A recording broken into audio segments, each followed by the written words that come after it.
So we're ready to go. Right, welcome everybody to the home of Gods of Hair, and here we have the lovely Jo with us. Now, Jo is a salon owner of Your Hair Hub, isn't it? And that is situated at Westwood Cross at the Marlow Innovation Centre. That's right. Yeah. Is that right? Got that right. We had a little conflab earlier about was the Marlow Business Centre or Innovation Centre, but we've figured it out. It's the Innovation Centre. Yeah, so they've just changed the sign, basically. So Jo is one of our lovely hair angels, like to call them, that has kindly let us invade her salon and come and film her create a lovely butterfly cut. So later on you will see that at some point going up. But yeah, we're just going to have a chat with Jo. What we want to do is, as well as do educational videos, we want to get to know the stylist as well. So you're getting all of it. So, hey Jo, how you doing? I'm good, thanks. Yeah. Good. Okay? Yeah, I'm good. So tell me a bit about yourself and how you got into the world of hair. So I started off as a Saturday girl when I was 14. But even previous to that, it was something that I'd always wanted to do. Yeah. I was always there with the rollers. Yeah. My mum had a mobile hairdresser that used to come around and used to pass up the end papers. Oh, yeah. I was probably that really annoying kid, actually, to be fair. The hairdresser was probably thinking, doing them away. Oh, come on, hurry up. But and it was just something that I always really enjoyed. So as soon as I left school, I started an apprenticeship. Amazing. Have you always lived in Thanet? Yep, always lived in Thanet. Yeah. I actually live in the house that I grew up in. Really? Yeah. Oh my God, that's amazing. Yeah. That's so strange. It is, isn't it? That's like, that's lovely. For 5 years, we didn't leave there. And then, I bought it off my parents. That's lovely. And you're bringing up your family. Yeah. I know. I love it. Gorgeous. Yeah. Absolutely gorgeous. So, like, in hair, like, is there anything that you just love or hate or... I really enjoy doing all aspects. And I think I said to you before, I like the fact that I do the colouring and the cutting myself on the clients, because then I can think about where I'm positioning that colour ready, because I'm doing the haircut rather than like liaising with another stylist on like, this is how I want it to look. Like I've kind of got that for myself. That is, like, a lot of salons don't do that, do they? A lot of salons have a colourist. Yeah. And then you go to the other person for...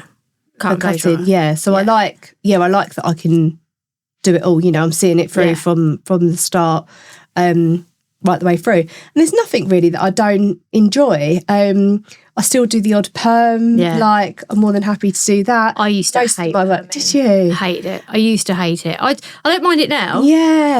But yeah, I find it quite therapeutic almost like you're not. I don't know. Yeah. Yeah. I don't mind it now, but it's probably one of the least favourite things. I think my favourite thing is colouring. Yeah, same. Yeah, colouring and cutting probably equally. I enjoy them probably. Yeah. The same. But so when we came to Jo's salon the other day, she created a lovely butterfly cut, and I filmed the consultation of Jo because it was amazing. Like Jo got out her phone, she'd researched pictures, hadn't you? You'd like got pictures for the client to say this is what it's going to look like sometimes. Sometimes it might look a bit like that. It's very versatile. Now, I thought your consultation was brilliant. Thank you. Not everybody does that. No. Do they? They don't do an in-depth consultation with their client. Like, how important is it? Really important. Yeah. So important, because you could do the best haircut or colour in the world, but if that's not what that client wanted or thought that she was going to get, she's not going to be happy. So you could spend, it could be beautiful, the haircut you've created, but if that's not what they thought it was going to look like, then you've lost them, haven't you? Yeah, so you would research your pictures, and then a lot of your clients bring in pictures themselves? Yeah, definitely. More so those that are going to have a change, for sure. And I always say bring in more than one image, because, again, you could almost get a bit fixated, and it's sort of like, oh, this is the picture that I want. But that client could have like 3 heads of hair, it's like, in that picture. So I always say bring more than one, and it might be that you like the front of that picture, but you like how it's sitting, the colour on that one, and we can almost like make a bespoke package for you from like the pictures that you've bought. Yeah. I'll put it up on my phone. You know, I'll go, that's not going to be achievable. Let me show you.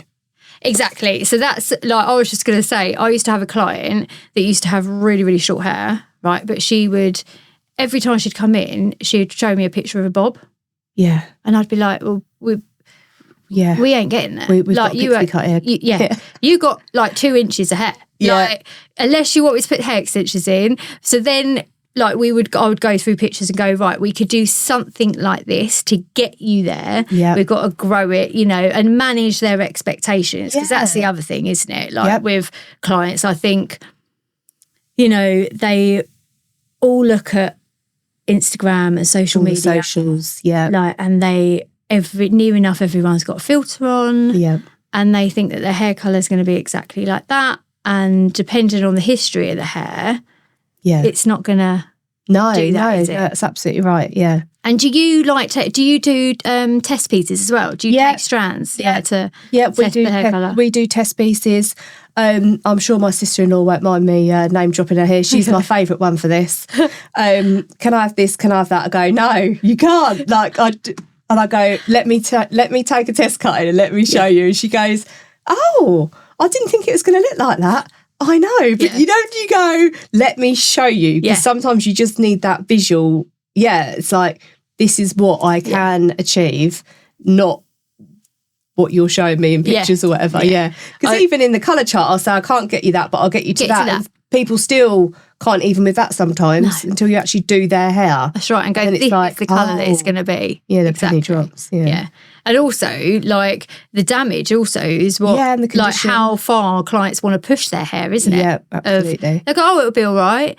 Yeah, it'll be all right when it's on the floor. Yeah, like, take it home in the carry bag. Do you still want some on your head? Yeah. Like, do you still want it to be beautiful when you leave here? Because I can make it look beautiful, but it's you caring for it at home, isn't it? Yeah, absolutely. And that's the other thing with colouring, the aftercare of hair. Yeah.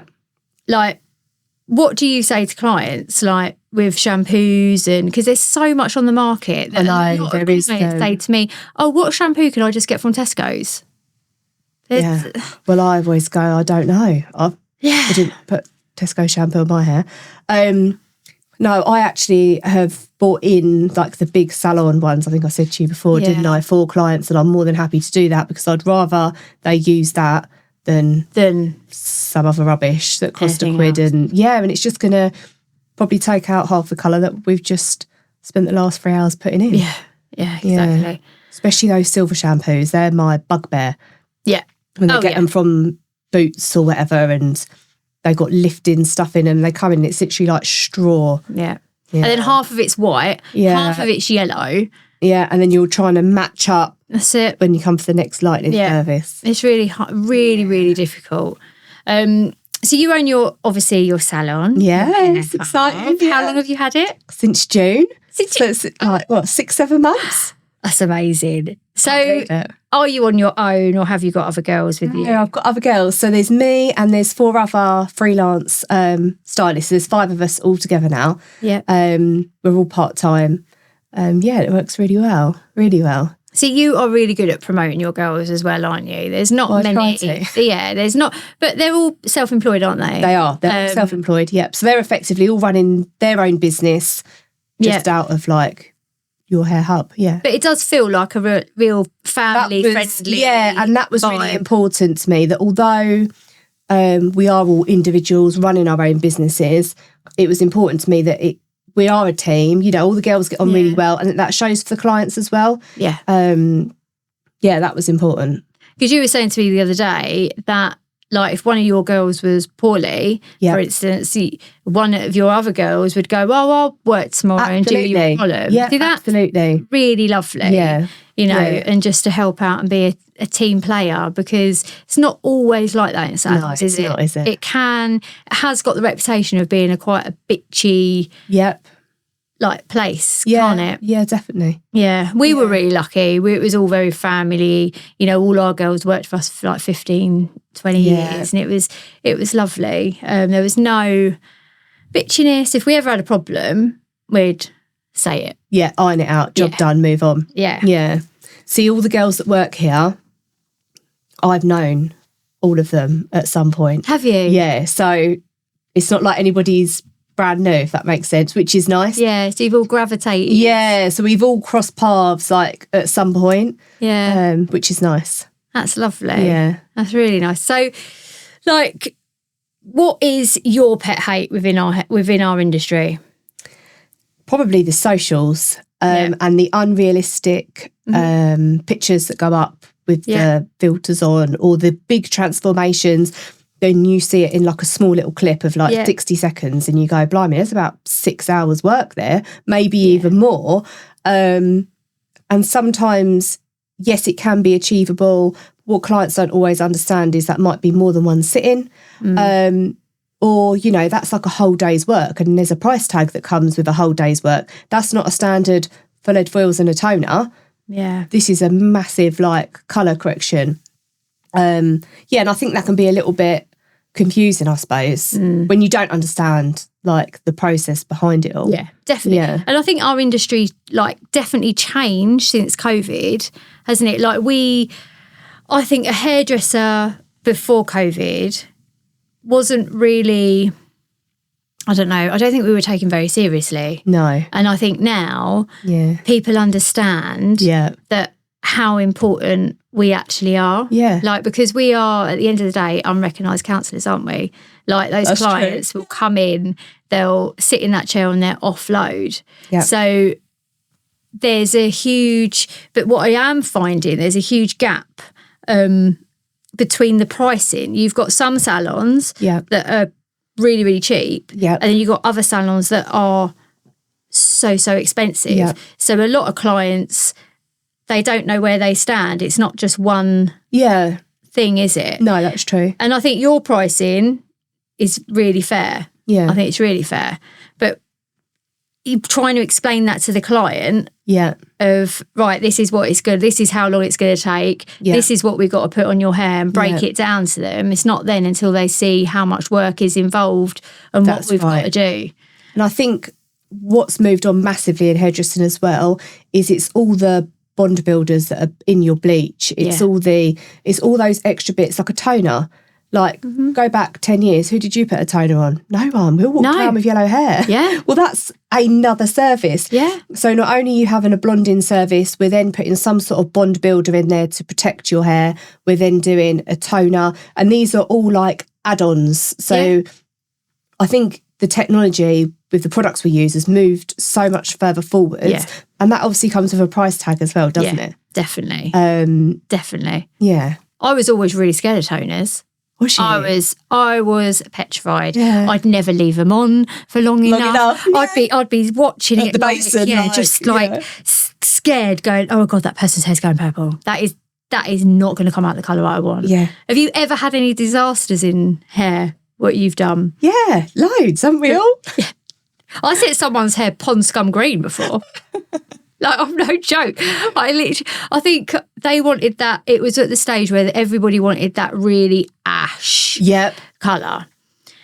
And I was like, yeah, okay, we're going to give it a go. Yeah. And I obviously didn't lift it up to a really clean blonde, because they say, right, you got to get to the inside of banana skin, don't they? Yeah. Before you put the toner on, chuck the toner on. Now, this one time, I was like, it's going to be fine. It's just the colour of what it's doing. You know, I wasn't panicked at all. And I could see down the salon, a couple of the girls looking, thinking, what's she doing? That looks proper green. That is proper green. And then I was like, okay. I rinsed it off and I was thinking, right, it still looks really green. So I took my lady to the chair and I was like, right, I know I've always said to you, do not look at the colour of your hair before it's dry, because we won't know the colour. However, I might have sent your hair green. And if I have, I'm going to sort it. We're going to sort it out. Don't panic. She was so amazing. Like, she just went, yeah, all right, fine. Yeah, it is what it is. I dried it. Yeah, proper pond scum green. I was like, right, back to the basin. Yeah. Let's start again. Yeah. But and I think that is it with toners, isn't it? Like, you can get them out, can't you? Yeah. You know, you've all done one, it's grabbed it on the ends and you've gone, oh. Yeah. Just shift that out. Yeah, just get that out. Just shift that. That'll be fine.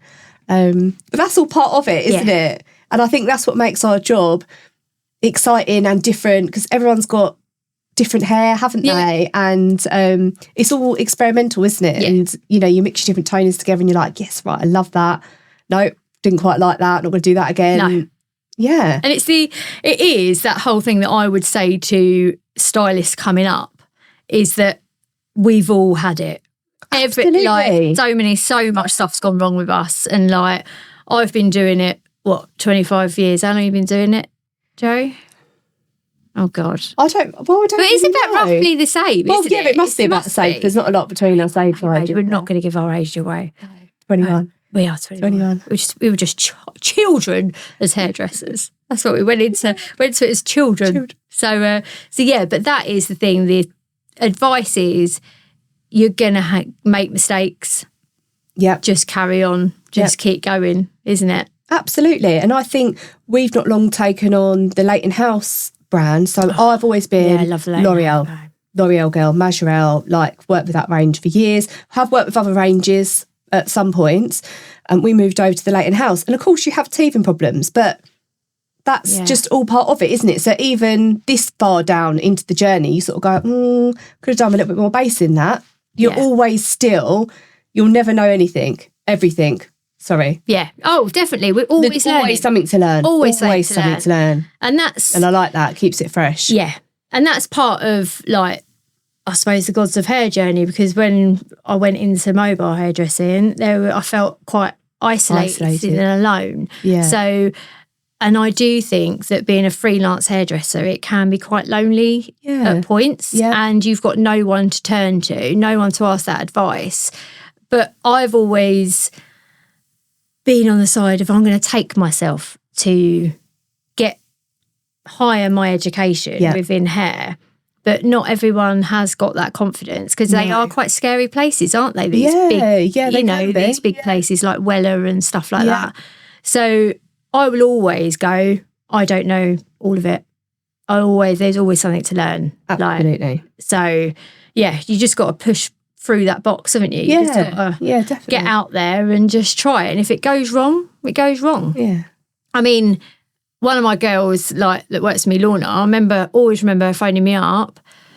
She cut someone's fringe off. She thought she was using thinning scissors. Oh. And she wasn't. Just cut her fringe. She just, took a massive chunk out. She was like, guess what happened to me today? And I was like, oh no.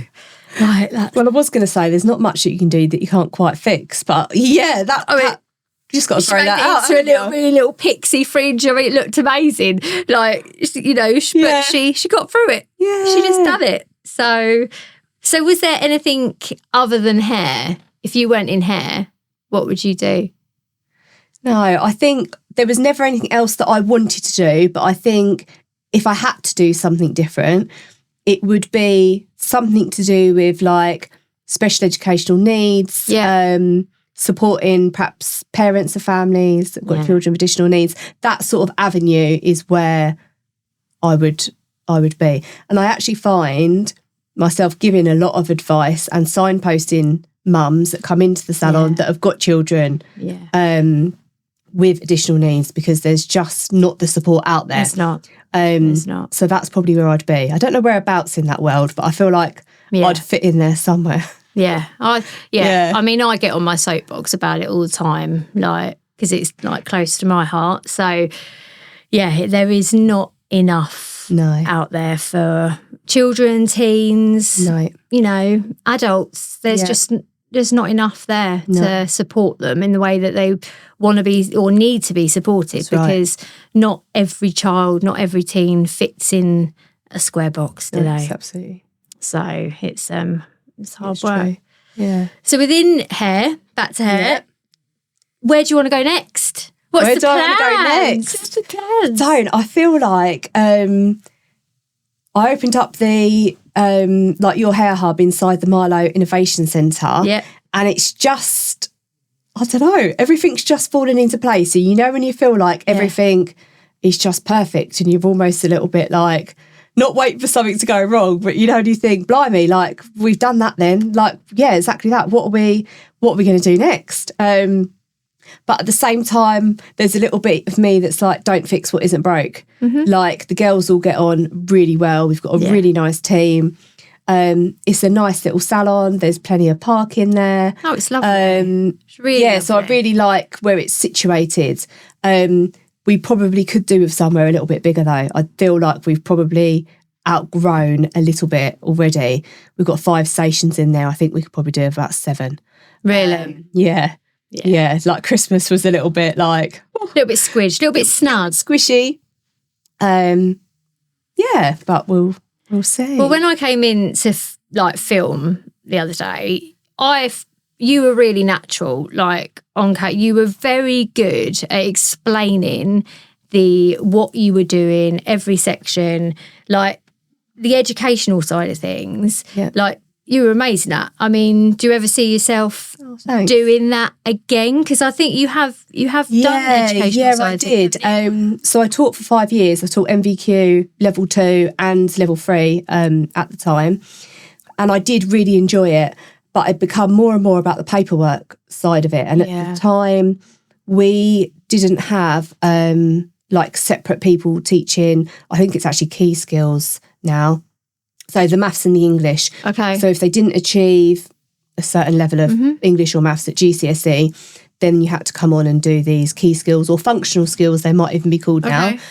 And I was sort of thinking, hang on a minute, like I want to teach people how to cut hair. Like that's predominantly, that's where my passion is. Yeah. I don't really want to teach you the maths and the English. And the maths and the English, although it was obviously linked into hairdressing, you know, in a roundabout way, a lot of it was still a bit too mathsy for me, basically. I couldn't do it. Yeah, and you know when you kind of go, and at the level 3, of course, it was then an even higher standard. Oh, yeah, no. And I was thinking, this is getting a bit much for me. Yeah, no. I think if I could just go in and show students how to cut hair, how to colour hair, you know, but then leave all the paperwork and all the theory side, because I'm not very good at explaining the theory, like, of side of things. Okay. Like, so they'll go, why does that happen?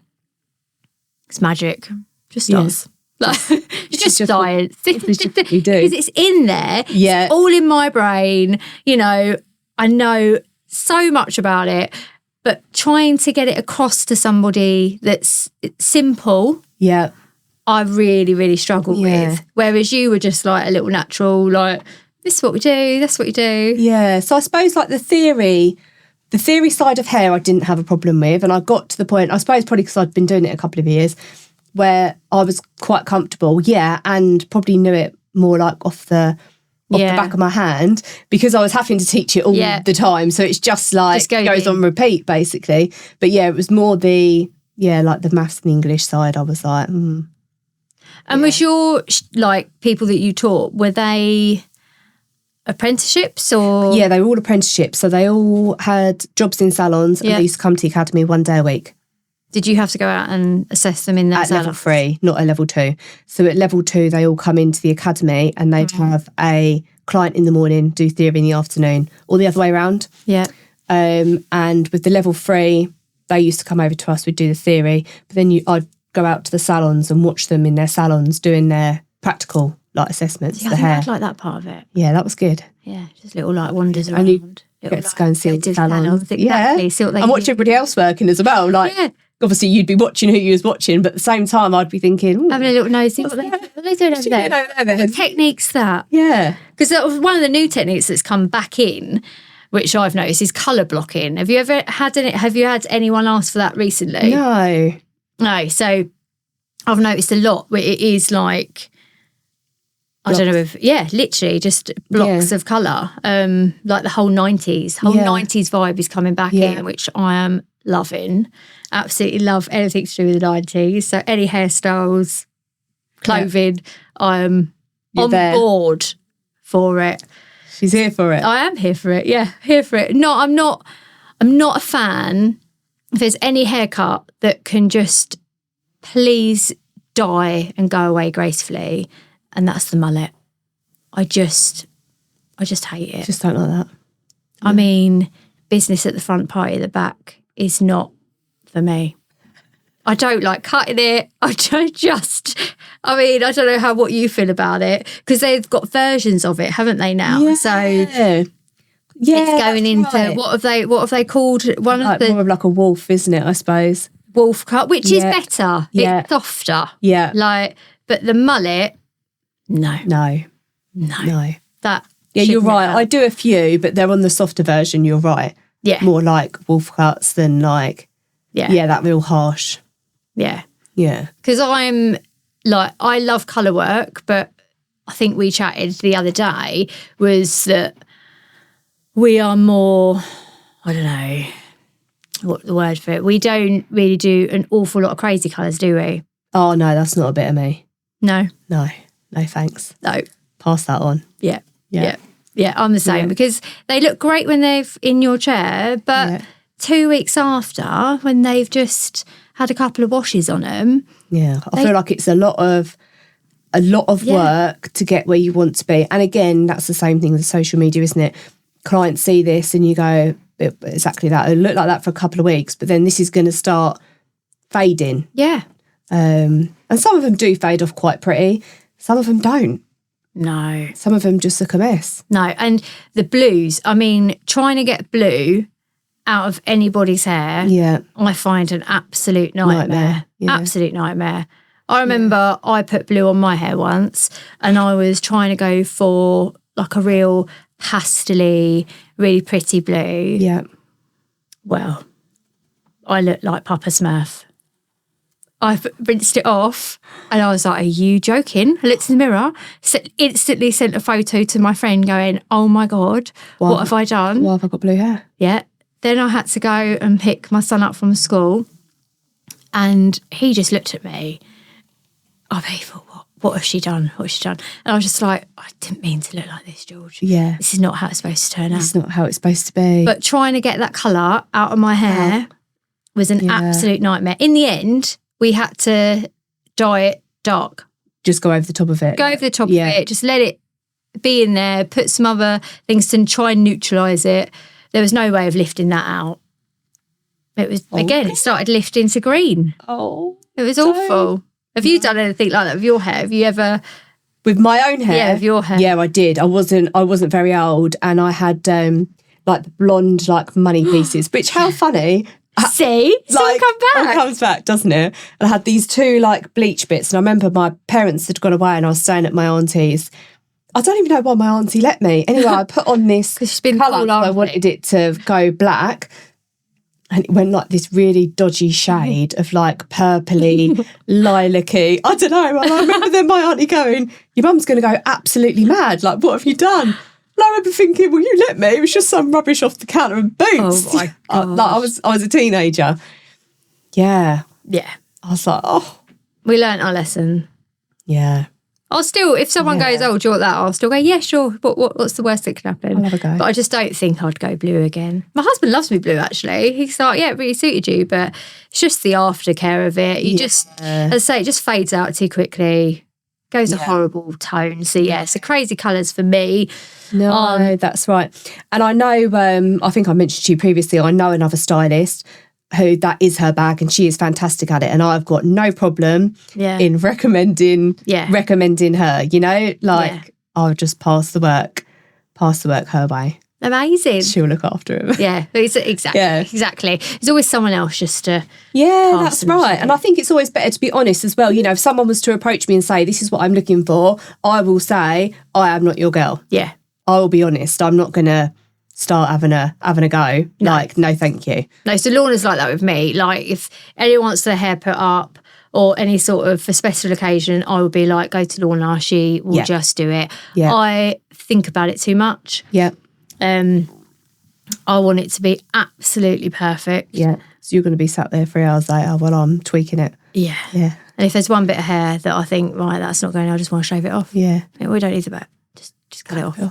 But yeah, so how did you feel find the filming the other day? Was it all right? Yeah, it was okay. It was weird because obviously I've been watched working loads in the past, but this was a long time ago as well that I was teaching. And I'd obviously have to show and demonstrate, like that was part of my job. But Yeah, it was strange. But then you get to the point where you go, oh, I'm just going to carry on doing what I'm doing now anyway. You just carry on doing your haircut, don't you?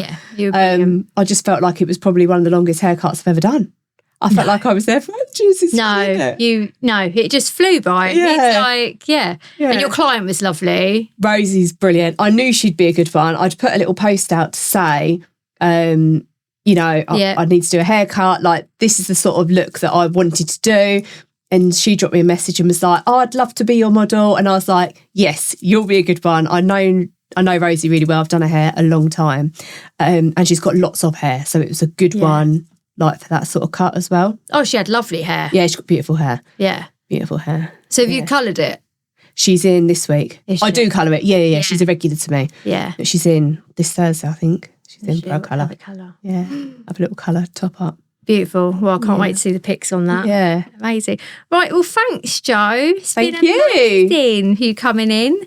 So, I think we are done. So, cheers, Scott.